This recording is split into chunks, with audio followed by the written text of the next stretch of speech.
I'm Manouk Akopyan. Thank you for tuning in, and thank you to our partners, personal injury attorney Nelson Gevorkyan. I think we'll start off with the fact that while this may be a reality TV show, it's also an athletic tournament. And I know, Chael, you spoke on this in the past, as one of the toughest ones in sports. With that said, do you have to come in here with the coaching mindset of like, hey, guys, ignore the cameras. We're here to win a competition? You want to go first? All right, so, yeah, you're there to win. And honestly, we were telling these kids yesterday, we're going through the picks, and you get excited about guys that you draft, essentially. But only one person wins this thing, right? So you just got to pick the right guy. It's not about picking every guy. You got to pick the right one because only one wins. But, you know, Chael and I were talking about this on our show, and he said, this is the hardest sporting tournament there is in the world. And I agree. And we're going to see who wins this thing. So, yes, it's a competition first. Yeah, and coaches get a lot of credit, like just the way that this thing is presented, where it turns into a competition between he and I don't ever have to compete. Like that's the furthest thing that this is, but it's presented that way. And I will tell you the truth, which is a coach cannot help an athlete a tremendous amount in 30 days, but a coach can hurt one. I've seen that happen. I've seen coaches grind their teams up before, take their motivation away, where all the guy wants to do is get out of the house and go home. And that is the part that you're talking about that does get missed a little bit. Like they show the physical side of this and they show the weight cut, but it's the torment. It's, you know, so many people will tell you, if you want to make it in life, you got to try, you got to show that you want it. But there's not a lot of barriers anywhere in life where you actually have to really sacrifice and show how important this is to you. And the Ultimate Fighter is very unique for that reason. So what's the balance here, right? Obviously, they have to go in and win fights, but they're also in a house away from their families. We've had guys up here, fiancés pregnant, newborns and stuff like that. How do you as coaches, kind of when they have those mental wobbles, keep them on track? What's the chance of a lifetime for these young men? And, you know, they have to almost put everything else in a box if you want to survive under these rules. And to Chael's point, I did that. Right, I think this is why Chael and I are going to be good in these roles because we've done it before. The first time I did this thing, everybody got hurt because we overtrained them. Now I understand how to balance training these guys for a short period of time. While we won the fights last time, we were having to forfeit moving forward into the tournament. But, yes, they are. I know they say don't compartmentalize. They say don't stick things in a box and tuck it away. I am going to tell these guys that that's what they have to do because right now you have to live for the opportunity to move forward, win fights, and try to earn a contract. Or do so well that even if you don't win, the UFC goes, I remember that guy. I want to make sure that this dude's in our organization. Yeah, and you know, one of the tricks is finding the right team. And a lot of that isn't just who's got the most skills, but who wants to be with you. Like, there are some guys that are really going to hope I pick them. But there's other guys here that admire and look up to Daniel. And I will just tell you, if I end up with some of the guys that were leaning towards Daniel and I start to lose them, I'm going to go grab Daniel. And I'm going to say, can you talk to this guy? And with a young man, it has to be another man, and that other man has to be older. That's just the way it works. But to look up to and to be able to listen to somebody, yes, if I had a guy and I was losing him through this process, particularly somebody that had already been eliminated, and I got to go to D.C. and say, can you come talk to the guy? I will do that. And Chael and I are open to trading. We do. We will. You might see in this season trades where we just go, hey, Chael, I kind of can't handle this guy. You want him? See, it's funny because you guys are obviously friends. You guys are colleagues. But you're one of the most competitive people I've ever met. And I know you don't want to lose. Is there a chance that halfway through this season it's like, this motherfucker's getting one over on me and the competition starts breeding between you two? It's always going to be competitive. Chael and I, honestly, we've competed against each other since 1999. When I was wrestling at Oklahoma State, and I would wrestle his friend Doug Lee, and he would wrestle my friend Mark Munoz, I knew who Chael Sonnen was, even if we didn't wrestle each other. I knew Mark had a busy day at the office every time. And Chael probably knew I had a busy day at the office with Doug Lee. So it's like we've been competing against each other for years. And so that won't change. And also bragging rights. We do a show together twice a week. I want to be able to go on that show at the end of this thing and go, at any moment, there's a lower third on our show that says currently off topic. I want that currently off topic to be when I'm just rubbing it in his face that I kicked his ass the entire season of TUF.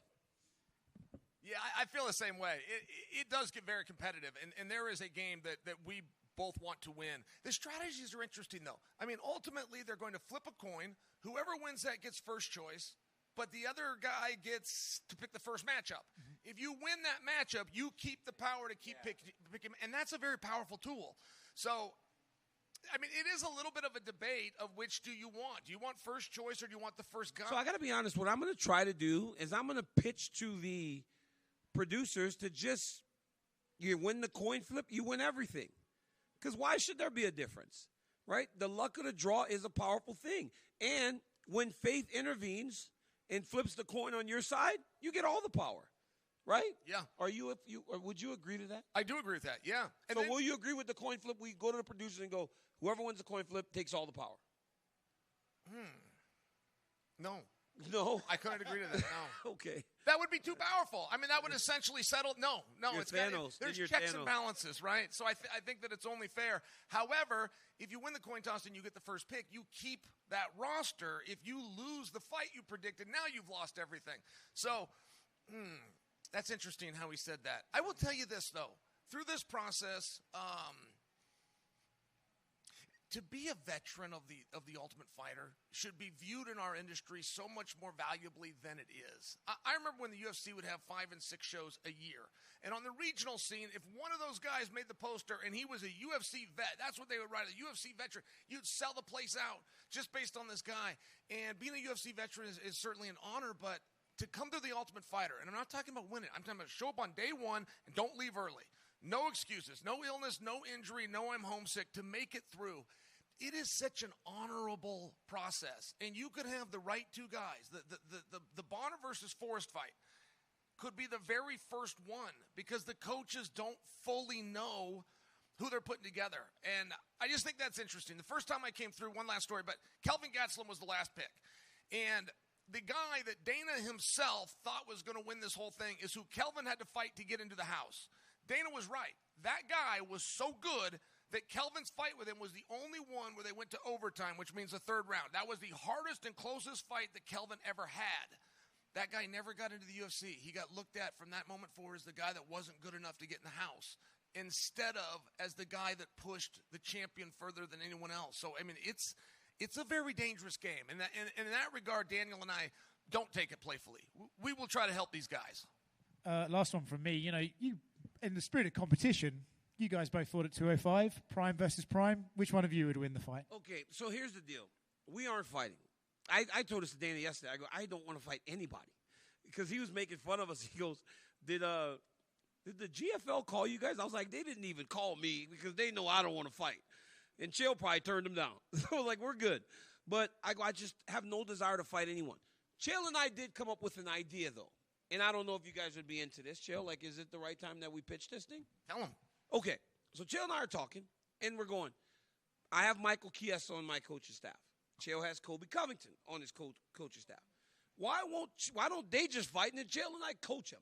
That's about as close as we would both get to going back into the octagon. So why don't those dudes just fight each other? And to back Daniel up, I can't believe nobody's suggesting that. That's the obvious fit. Like, I don't think that Colby and Chiesa are going to get through this process without finding one another. But imagine how much we can instigate them. Yeah. It would be awesome. Like, we could instigate those guys for 4 weeks without having to get punched. See, I would instigate Stipe, but there was always a moment that I thought, once I was like, man, he might actually hit me. Because I was messing with him so much. We don't have to worry about getting hit by each other. Like, we can make them hit each other. Yeah, and by the way, you asked me earlier if I would agree to all the power within the coin flip. Yeah. I will agree to all the power if Colby versus Chiesa find each other. I'll agree to concede the whole process to that. So we need to go to the big wigs right here and pitch this. Hopefully they see this and take it into consideration. By the way, can I tell you something? He's such a gentleman. We have sparred together plenty of times. I did well with him, and that meant a lot. He was the world champion. I've never won a round with him. That's just the truth. So he comes out and covers me, and I actually really appreciate that he does that. But it doesn't hurt my ego. I was an 85. It doesn't hurt my ego that the world champion could have beat me. He was good. Chael was good. Speaking of that, you started touching upon your coaches. Can you guys elaborate and tell us who's going to be in your corners? Yeah. So I got, like, all my guys, right? I would have had Javier Mendez, but this dude's in, like, Abu Dhabi, right? He kind of lives there at times. He's with Khabib and them working. So Bob Cook, who's been, like, my right-hand man my entire career. Rosendo Sanchez, my little boxing coach, the guy that attacked Brock Lesnar. He was about to get his ass kicked. He had no idea. He didn't get the script. Like, I talked to Brock. I said, walk in here. You push me. I remember where I was when I watched him push Brock. I thought, what is he doing? I go, dude, follow the damn script. I go, Brock, push me. So Brock shoves me, and Rosendo pushes him, and Dana grabs him. He collars him. But Rosendo Sanchez, Michael Chiesa, John Wood, who I've grown to really like, and I think he's a tremendous coach. John and I connected over the pandemic on Fight Island. I would kick his ass in video games, and he'd hold pads for me. And Thiago Beowulf's one of my friends, kickboxing guy. And Jacob Casper. He's the guy that he wrestles in the WWE now, but he was a two-time NCAA Wrestling All-American. So, yeah. Yeah, I would love to tell you mine. I got Cowboy Steve first off, and he'll do our like the nutrition and the weight cut. He'll be the strength and conditioning coach as his official title. He also serves as my real-life father-in-law. Yeah. I got Colby Covington. Colby will be able to get his hands on these guys. It's the same weight class. I hope that Colby views this as a training camp. I hope that he understands he's got the great minds and bodies in the nicest facility you could ever train in with the nicest equipment. Ultimate Fighter, they told us the day we walked in, they said, look around the gym, and if there's anything that isn't here, tell us, we'll have it overnighted. So when I tell you this is the world's nicest gym, that comes with no exaggeration, and I hope Colby views it that way. We do 2 practices a day. I'd like to see him put his hands on these guys twice a day. Mason Fowler is coming in. He's on an airplane. Yo, when did you do that? When did you get Mason Fowler? Dude, 2 days ago. Mason Fowler's a turncoat and a backstab. You know Mason? Mason Fowler is a turncoat and a backstab. What? I didn't even know you knew him. He trained with Cody Merrill twice a week when he was trying to become world champion. Really? He needed to wrestle, and he would come to my academy. Wow. I went so far as to call him my athlete. And he's on your coaches. Mason Fowler is a turncoat. Could he take Merrill down, by the way? No, he would just get beat up. It was all wrestling. It was all wrestling. But in jiu-jitsu, Mason was just a man. And, dude, he was so strong. He wasn't that strong when I was fighting. I think when you retire, like, people, their strength is, like, bigger. Mason finished Craig Jones, and there was such controversy. Largely, John Danaher had such a problem with the calling of the match that we redid it. Mason tapped Craig Jones again, and this time with no controversy. I believe in the grappling world, if the UFC Fight Pass event, if they don't put Mason Fowler against Gordon Ryan, I mean, when we look back at how great Gordon is and he is, he's got to do that match. That is the escaping match, and no one's pushing that together. Gordon and Mason have to grapple. Then, of course, I got Clayton, Jamie Huey, and I think I've rudely forgotten a coach. I apologize for that, but that's our staff. Well, speaking of Mason, was that purely coincidence, or was that already the first competition won against DC? Right Yeah, I didn't know that story. I'm going to have to ask Mason.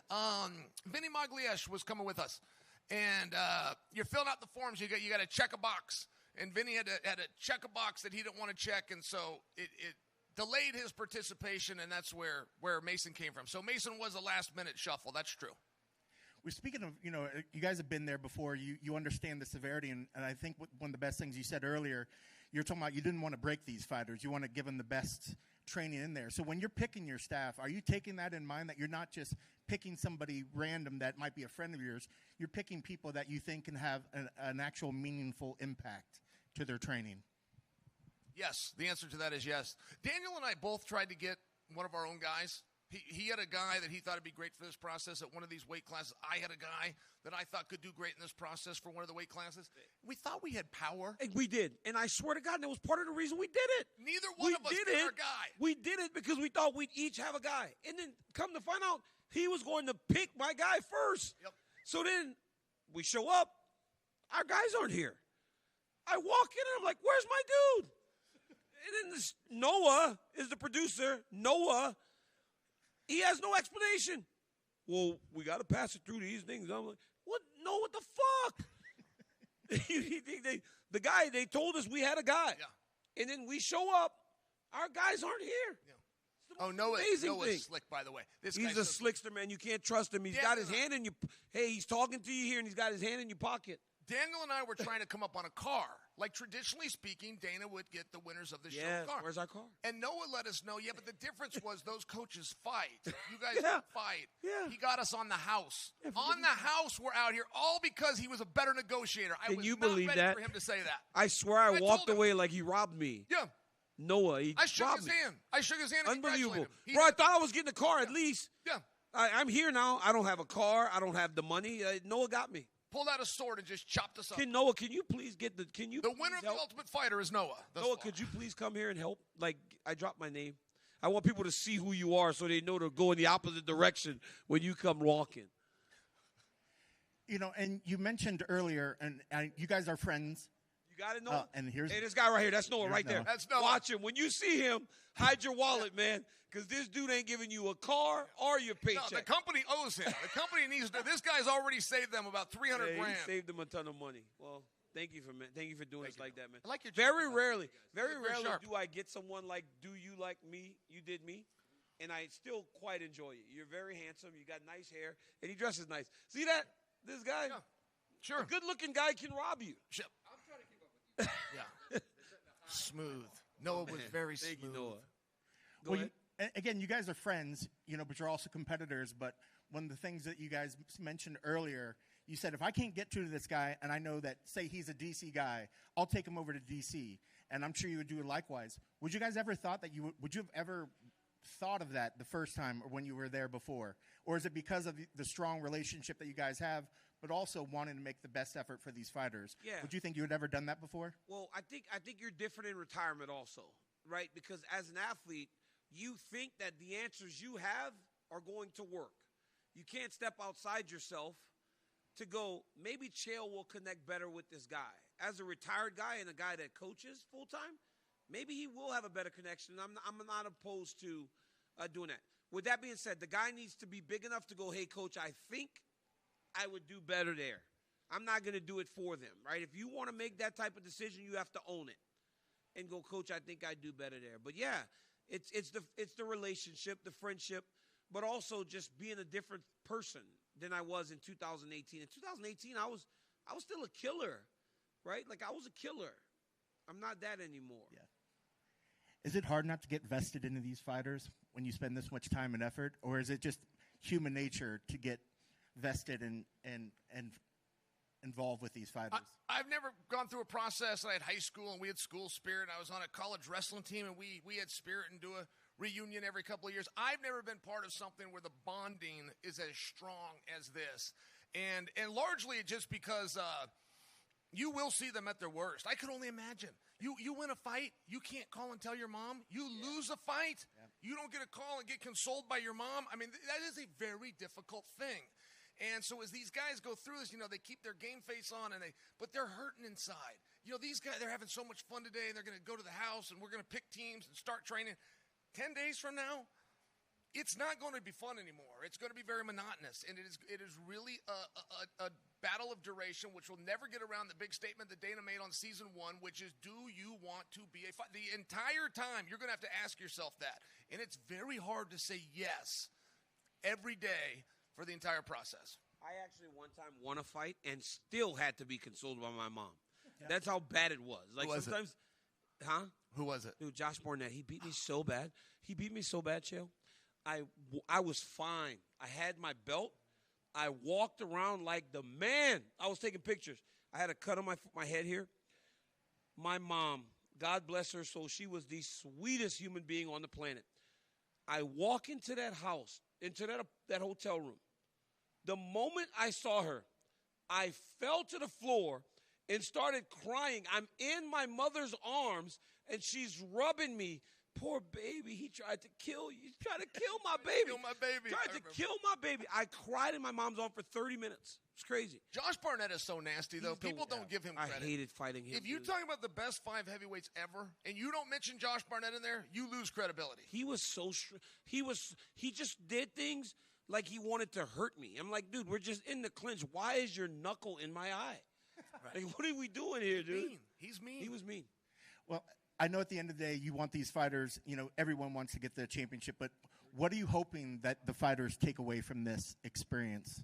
Well, first and foremost, I want it to be a positive experience. I want them to get good training. I want them access to some ideas and some coaching and maybe even some drills that they can take with them. But we want them into the UFC. You know, it is very strongly advertised that the winner of this tournament comes, and only the winner of this tournament. Mm-hmm. But I don't know if from 2005 to now, I don't know that there was ever a time where we ended up honoring that. These guys, they went through so much, and Dana saw it. Even on season 1, Forrest, but it was also Stefan. And so my only point is, if you have the right attitude and you can form the right relationships here, I mean, Dana White met them all yesterday. Hunter Campbell will be meeting them all. Craig Broussard will come over and they'll meet them all. If you start to build some relationships here, it's very hard to screw something in your career up if you get this opportunity. You're not guaranteed, but you are guaranteed that you're going to come out of this in a better spot than you came in. That's true.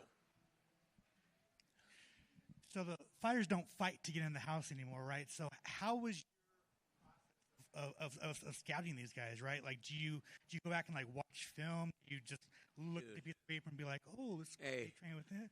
So we do these drills. Like, we have this thing, right? We grappled, we wrestled, and then we did some sparring.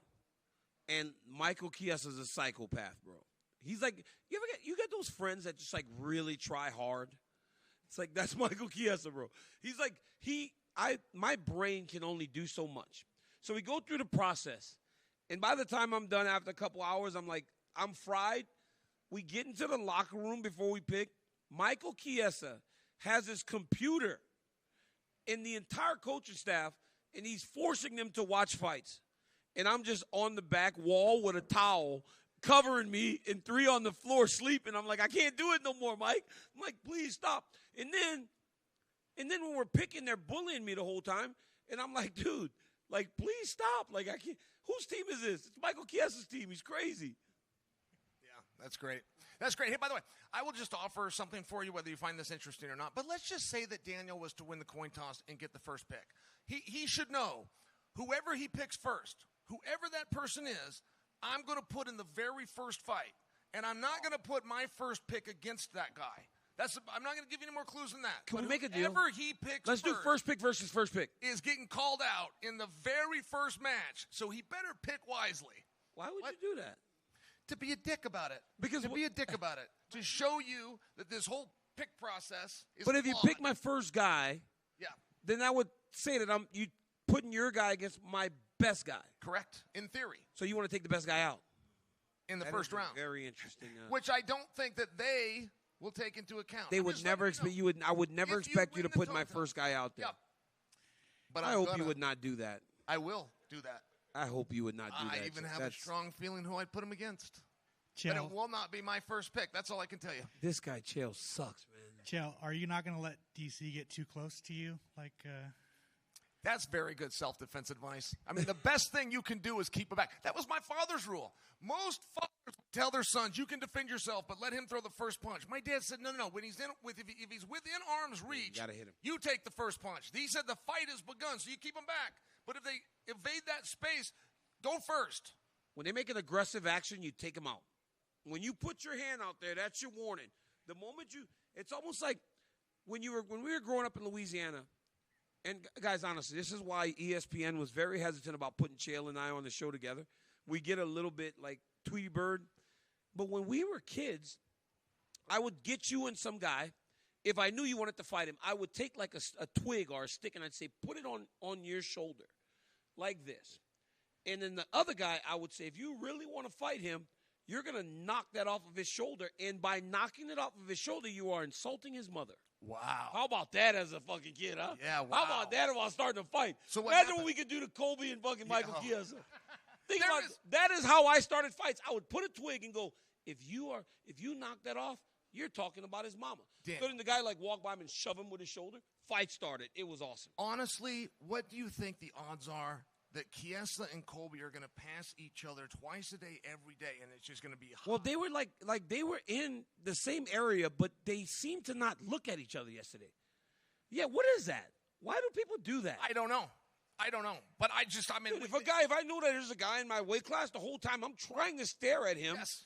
because I want him to know I'm not scared, but maybe by staring at him, I'm showing the fear that is really inside of me. Like, dude, I'm looking at you because if you look at me, I'm probably going to turn away from you. And I just got one more for you guys. Outside of TUF, it's been a couple of days since Sean Strickland lost to DDP and DDP retained. I just want to know, Chael, you know Sean pretty well. What were your thoughts on his performance and where he should go in DC? Obviously, you were there calling. Yeah. People are kind of piling on this guy right now. Yeah, why? Did he do bad? I was proud of his effort. It's kind of crazy how much people are piling on when, sure, he lost. Sometimes you get beat. You know what's crazy? That I get it, that he can be like, I'm this, I'm going to do this, I'm this. Dude, sometimes it just doesn't fucking work. Your intention is to go out there and die, right? And some guy kicks your butt to the point that you're like, fuck, man, I might actually have to die fighting this dude. And you're like, I don't want to do that. Sometimes, right? Like, you have the right to pivot and turn. Sure. Having your nose broke, it hurts really bad. Like, breaking a finger and breaking your nose, two small things, but I will just tell you, like, the pain is really immense, and to watch Sean reset it and stay in that fight, the math was already against him when his nose broke. He was not going to win that fight. He did not have the power. He wasn't going to find the guy. The math was against him, so he can stay out there for another 12 minutes taking an ass whipping because it was honorable, or he could quit. He chose to stay in there and take an ass whipping. Yeah, he did. So where these people keep saying that Sean didn't put out an effort, Daniel, it's not what I saw. It was a fair adjudication. It turns out DDP is better than any of us knew that he was. Turns out he's better under this game of the unified rules than Sean is. You walk away. That's how it works. You shake hands, you walk away. I'll say this, too, right? Because one time, Luke Rockhold, he was on that podcast. He does the Jackson podcast, and he's saying shit about me. And that's my boy. I love that guy to death. But Luke, and I told Luke, I swear to God, I told Luke, I go, Luke, don't fight Mike Perry in bare knuckle fighting. I go, he's fucking crazy, dude. He's going to hurt you. Oh, he's too small. He gets punched in the face, his teeth go back, and he quit. Like, Luke made the right choice. Like, he stopped. Okay, my teeth are broken. I don't want to fight anymore. Sean Strickland, if he said, my nose is broken, this dude's better, I don't want to fight anymore, would you have treated him any better? He had no choice, guys. Lay off of it. The dude got beat. Don't make it. He didn't want to get beat. I feel like people are equating his trash talk to Chael's trash talk, right? And it just... Chael, did you feel like that? Like, you feel when you lost after talking trash, did people pile on you? Or did you just not care? Not like they are Sean. No, it's the weirdest thing, bro. I was pretty good at blowing it off, but I have been very surprised because it's just not what I saw. I saw a really hard fight with two really good guys. One of them was better at it. We pack up and go home. I felt like that. I didn't feel cheated as a fan at all. I thought it was a good fight. Dricus du Plessis is really good. Why is he so good? He's good at what? What is he good at? I still can't understand it. He's everything. He's good at everything, actually. He can wrestle. He can punch. He can kick. But what does he say about himself? Does he say he's a striker? Or does he say he's a wrestler? Dricus thinks that his technical skills are as good as anyone, even Pereira. Kickboxing. Wow. He, in his mind, and that's why he's so good. Because he thinks that what he does is the way things are supposed to be done. He's the man. Can he stop Chimaev from taking him down? Man, I can't for really. 25 straight minutes. I don't know, man. Hey, Dean Thomas had a great. That was one thing Dean Thomas was good about when he said it's hard to sprint like that for 25 minutes. So if Dricus can last through the first couple rounds, I think he becomes a real problem for Chimaev. Yeah. Oh, guys, just a short and stupid question from me. According to your show, one of you is good guy and another one is bad guy. Does it mean that in this tough season we'll see a good team and a bad team? They're the good guys' teams. When I get a guy and I invite him over, I recruit him, come to the dark side. Yeah. Yeah. The kids I got along with best in school are the ones I met right outside of the principal's office. And if push comes to shove, I don't think Daniel's willing to cheat to win. I don't think he knows how to cheat to win. I do, and I will, and that's just the truth. Yeah, Chael. I mean, I love how you look at me through these rose-colored glasses because, I mean, there's a very public instance in which I cheated. Oh, misunderstanding. It was really. Come on. But honestly, I just think that we're kind of both. They put the towel there. You're naked. You want to make sure, everybody that don't drop the towel. So it really was. I was just trying to stay up because they already had showed my ass the first time I missed weights. I'm like, let's not do that again. We always make fun of this, right? Good guy, bad guy. Best show, number one rated show on ESPN. True. It's kind of bad guy and just a slightly less bad guy. That's kind of what we like to call it, because I'll cheat a little bit if I have to. I will not say that when we flip that coin, it will not have a weight on one side or a magnet. Do you feel confidently that Chiesa could beat Colby? I don't know, and that's what makes it interesting. All right. That's why I'm interested. All right. Guys, thank you so much. I hope you guys watch this season of The Ultimate Fighter. Make sure that you guys tune in so they might ask Chael and I to come back. And if they do, make sure no one them pay us.